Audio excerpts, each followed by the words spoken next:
Você sabia que o Brasil foi o único país da América Latina a enviar tropas para valer na Segunda Guerra? E não foi só infantaria não.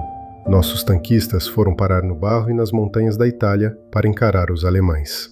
Imagina o choque. Sair do calor do Brasil para lutar no inverno congelante, operando máquinas de guerra super complexas. O símbolo deles era uma cobra fumando um cachimbo, porque diziam que era mais fácil uma cobra fumar do que o Brasil entrar na guerra. Pois a cobra não só fumou, como soltou fogo pelos canhões. Prepare-se para a história dos heróis brasileiros que dominaram os blindados na Europa. Quando o Brasil declarou guerra ao eixo, a gente não tinha tanques modernos.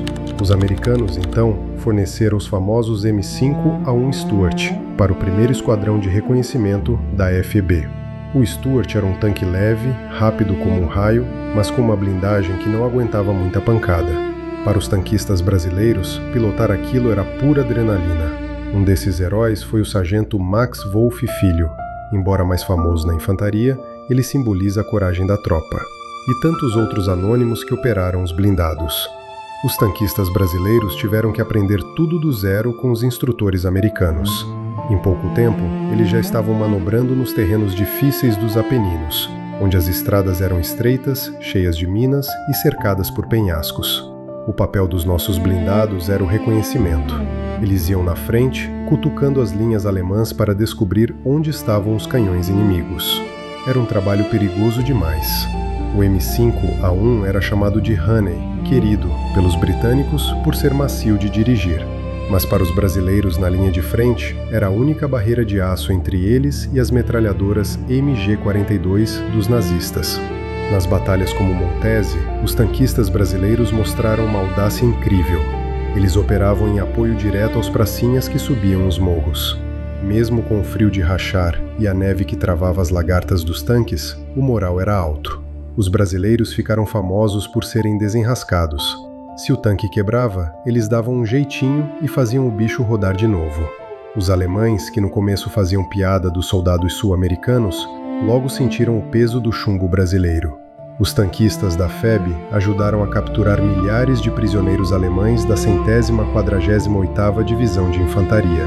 Foi uma vitória completa que mostrou que o Brasil sabia, sim, operar a tecnologia de ponta daquela época com muita bravura e competência. A vida de um tanquista da FEB, Força Expedicionária Brasileira, não era nada fácil. Além do perigo constante das famosas minas alemãs e dos canhões antitanque escondidos, eles enfrentavam um inimigo inesperado, o clima. Muitos desses soldados nunca tinham visto neve na vida. Imagina o desafio de operar um tanque de metal gelado, onde o óleo do motor quase congelava e o aço da blindagem queimava a pele de tão frio. Mas o brasileiro não se entregava.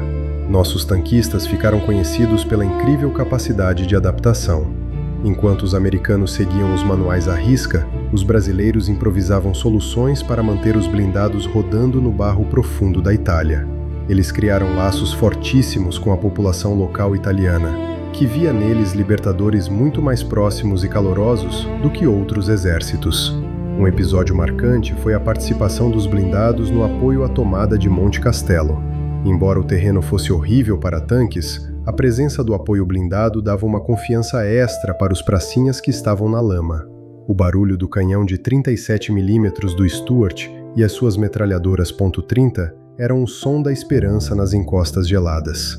E não era só coragem, era habilidade técnica. Os tanquistas brasileiros operavam em conjunto com a artilharia e a infantaria de uma forma tão sincronizada que surpreendeu os oficiais de ligação dos Estados Unidos. Eles provaram que o Brasil tinha soldados modernos, capazes de dominar máquinas de guerra complexas em um dos cenários mais difíceis da Europa. No final da campanha, quando a guerra acabou, esses homens voltaram para casa com o peito cheio de medalhas e a alma cheia de histórias.